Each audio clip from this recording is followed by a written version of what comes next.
अगर तुम एमडीकेट के लिए प्रिपेयर करना चाहते हो अलॉन्ग विद डूइंग एफएससी और तुम सोच रहे हो कि हार्ड वर्क ही तुम्हारे लिए इनफ है, तो तुम ऑलरेडी एक मिस्टेक कर रहे हो। तो इस वीडियो में मैं आपको 5 ऐसी मिस्टेक्स बताऊंगा जो मुझसे हुई थी by managing FSC with MDCAT studies, and तुम उसको किस तरह अवॉइड कर सकते हो ये मैं आपको बताऊंगा।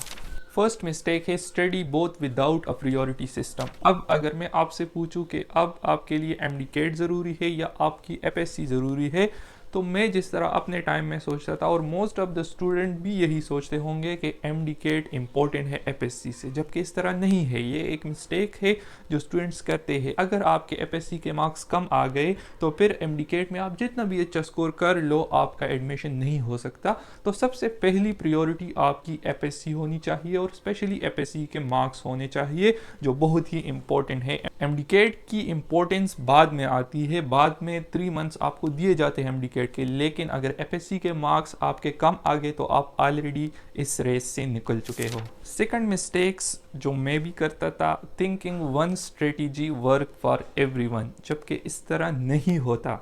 अगर आप सोच रहे होंगे कि मैं किसी टॉपर से गाइडेंस ले लूँगा या किसी टीचर से गाइडेंस ले लूँगा और वो आपको जानता नहीं पर्सनली, आपको आपका बैकग्राउंड नहीं पता उस टीचर को, उस स्टूडेंट को, तो वो किस तरह आपको अच्छी तरह गाइडेंस दे सकता है।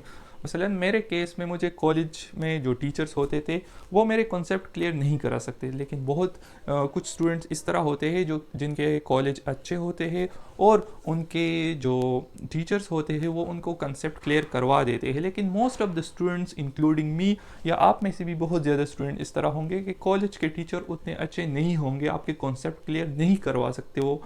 तो उससे आपने ये नहीं करना कि उनसे ही स्टडी करनी है।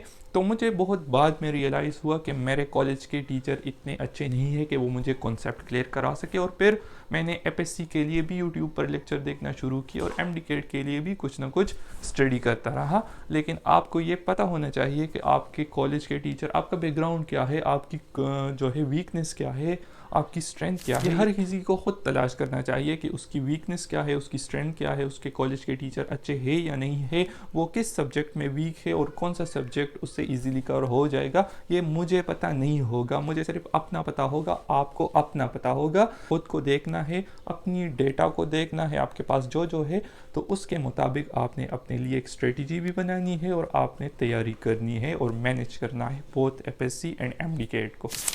थर्ड मिस्टेक्स जो मुझसे हुई थी in managing FSc and MDCAT वो थी कि यूजिंग टू मैनी रिसोर्सेज। अब आप सोच रहे होंगे कि जितने ज़्यादा प्रैक्टिस बुक से मैं एमसीक्यूज सॉल्व कर लूँ या जितनी ज़्यादा नोट्स से मैं जो है लेक्चर देख लूँ या फिर बहुत ज़्यादा टीचर्स में देख लूँ एक टॉपिक पर, तो वो टॉपिक मेरा 100% क्लियर हो जाएगा या मुझे उस टॉपिक में कोई भी मुश्किल नहीं होगी, जबकि इस तरह बिल्कुल भी नहीं होता। ये आपने जहन में रखना है। सबसे पहले आपने एक टॉपिक या एक सब्जेक्ट के लिए एक टीचर को फॉलो करना है। मतलब एक टीचर का मेथड होता है, वो अपने मेथड से पढ़ाता है, दूसरा टीचर का लेवल होता है कि वो एमडीकेट के लेवल की स्टडी कराता भी है या नहीं कराता।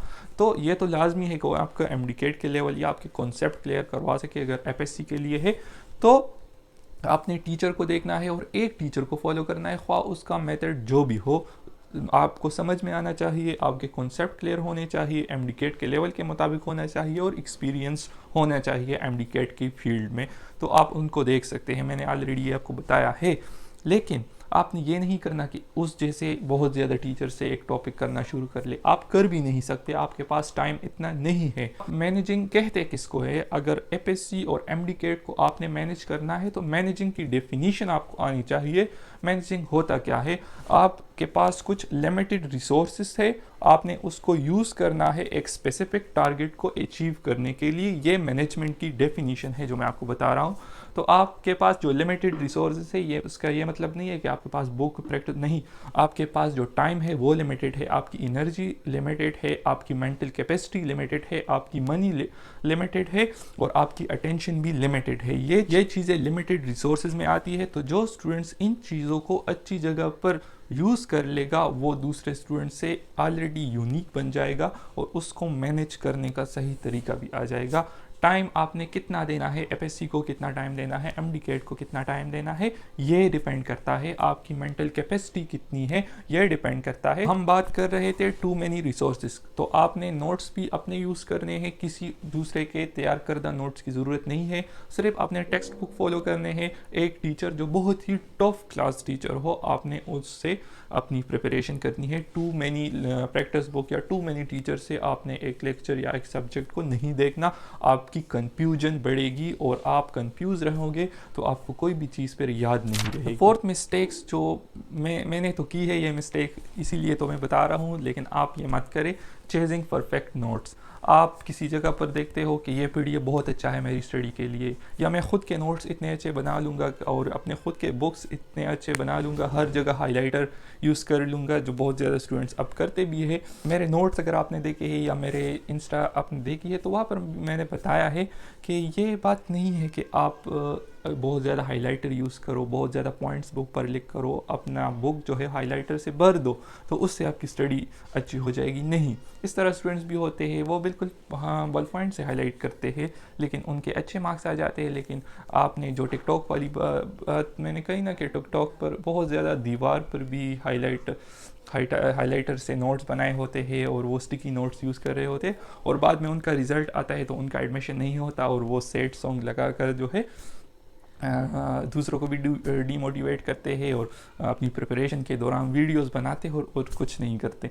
तो इससे आपने ये नहीं करना कि अपने नोट्स इतने परफेक्ट बनाए लेकिन फिर आपको उन नोट्स की समझ भी ना आए और ना ही आपको वो याद हो। हाँ, अच्छी बात है आप हाइलाइटर यूज़ करते हो, उससे ये फ़ायदा होता है कि नोट्स आपके या जो बुक है वो आपका अच्छा लगता है, आपको दिल करता है स्टडी करने का। मैं कुछ ना कुछ इस वजह से भी हाइलाइटर का यूज़ करता था कि नोट्स और बुक्स अच्छे बन जाते हैं और फिर आपका दिल करता है। लेकिन इस तरह नहीं करना कि उसको याद करने के बजाय आप हाइलाइटर से भर दे और याद करना भूल जाए, तो ये गलती नहीं करनी। नोट्स के हवाले से एक बात मैंने पिछली वीडियो में बताई थी और अब भी बता रहा हूँ कि एफएससी के नोट्स को एफएससी के लिए इस्तेमाल करना है। एमडीकेट के लिए नोट्स आपने अलग से एमडीकेट के लेक्चर से बनाने हैं और वो यूज़ करने हैं, आपको वो फ़ायदा देगी। बायो के लिए खैर है मत बनाए, लेकिन केमिस्ट्री एंड फिजिक्स के लिए मस्ट बनाने हैं। और एक फिफ्थ मिस्टेक मैं आपको बता रहा हूँ, गारंटी है कि आप भी ये मिस्टेक कर रहे होंगे कि अब आपको पता नहीं है कि आज मैंने अगर एमडीकेट के लिए कुछ स्टडी करनी है अपनी एफएससी स्टडी के साथ साथ, वो मैंने क्या करनी है। बहुत ज़्यादा स्टूडेंट्स है वो फिज़िक्स की भी करेंगे, केमिस्ट्री के भी करेंगे और बायो की भी करेंगे, लेकिन एफएससी में इतना टाइम आपके पास नहीं होता। आपने एफएससी के पेपर्स के लिए भी स्टडी करनी है, आपने एफएससी के में बेसिक कॉन्सेप्ट्स भी क्लियर करने हैं, आपके आर्ट्स के सब्जेक्ट के लिए भी स्टडी करनी है एफएससी में। तो उसमें सारी एमडीकेट की स्टडी आप नहीं कर सकते एक दिन। अगर एक सब्जेक्ट को ले लो और उसका एक लेक्चर भी देख लो जिस तरह मैं करता था, तो वही आपके लिए इनफ है। लेकिन अगर आप बहुत ज़्यादा चीज़ें करोगे तो फिर आपसे कोई भी चीज़ नहीं होगी। और मुझसे ये मिस्टेक स्टार्टिंग में हुई थी इन माई 11th और 12th के स्टार्ट में, कि मैं सोचता था कि ये भी करना होगा, ये भी करना होगा। लेकिन अगर आप थोड़ी थोड़ी चीज़ें करोगे ना तो उससे लास्ट में बहुत ज़्यादा काम आपका कवर हो जाएगा। लेकिन आप सोचोगे कि ये चीज़ें भी मैंने करनी है तो फिर आपसे कोई भी चीज़ नहीं होगी। रमज़ान आ रहा है, तकरीबन 1-2 मंथ्स है रमज़ान में भी, तो उसको आपने अच्छी तरह यूटिलाइज़ करना है अगर आप एफएससी में है। और उसको किस तरह यूटिलाइज़ करना है वो मैं आपको जब रमज़ान आ जाएगा फिर मैं आपको बता दूंगा मैंने किस तरह यूटिलाइज़ किया था रमज़ान को। एमडीकेट की स्टडी और एफएससी की स्टडी पे थोड़ा रूटीन डिफरेंट था मेरा, मैं आपको बताऊँगा। एफएससी में एक चीज़ पर आपने फोकस करनी है, अपनी प्रेजेंटेशन स्किल्स पर। अगर आपके पेपर्स बोर्ड्स वाले हैं और वहाँ पर प्रेजेंटेशन के मार्क्स मिलते हैं, जो कि मोस्ट ऑफ द बोर्ड्स में मिलते हैं प्रेजेंटेशन के मार्क्स, इसका मतलब ना ये नहीं है कि आपको अलग से मार्क्स दिए जाए, नहीं, आपने कोई क्वेश्चन जो है वो अच्छे तरीके से लिखा होगा, आपको उसके पूरे मार्क्स मिलेंगे, इसका यही मतलब है। तो ये मार्क्स गेन करने के लिए, पूरे मार्क्स लाने के लिए आपको अपनी प्रेजेंटेशन पर फोकस करना चाहिए। और प्रेजेंटेशन प्रैक्टिस से आएगी और किसी चीज़ से नहीं आएगी। और इसका सिंपल सा तरीका ये है कि अगर आपके कॉलेज वाले आपसे बहुत ज़्यादा पेपर्स या बहुत ज़्यादा टेस्ट नहीं ले रहे in the form of papers जो बोर्ड्स जैसे होते हैं, तो आपने ख़ुद के लिए उस तरह पेपर डिज़ाइन करना है और आपने देना है, या पास्ट पेपर जो है वो आपने सॉल्व करने हैं। उससे आपकी प्रैक्टिस हो जाएगी और जब बोर्ड के पेपर्स होंगे तो आपकी प्रेजेंटेशन स्किल्स भी बहुत ज़्यादा इम्प्रूव हो जाएगी और बहुत हद तक आपको प्रेजेंटेशन की समझ आ जाएगी कि बोर्ड्स में आपने किस तरह प्रेजेंटेशन करनी है।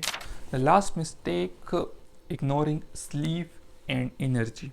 अब हर दिन जो है आपकी एनर्जी भी डिफरेंट होती है, आपकी स्लीप हर दिन पूरी नहीं होती, किसी दिन पूरी हो जाएगी और किसी दिन पूरी नहीं होगी। तो इससे घबराना नहीं है, लेकिन स्लीप को आपने बराबर करना है। मैं क्या करता था, जब मैं अपनी स्टडी करने बैठता था तकरीबन शाम के 7-8 के बाद, तो सबसे पहले मैं अपनी एफएससी की स्टडी कवर करता था, और एफएससी स्टडी कवर करने के बाद 10-11 के बाद मैं अपनी एमडीकेट के लिए स्टडी स्टार्ट करता था। एक सब्जेक्ट का एक लेक्चर देख लिया, उसका नोट्स बना लिया, ये मेरे लिए एक दिन के लिए इनफ था, क्योंकि हमारे कॉलेज में जो है हमें होमवर्क भी दिया जाता था उर्दू में।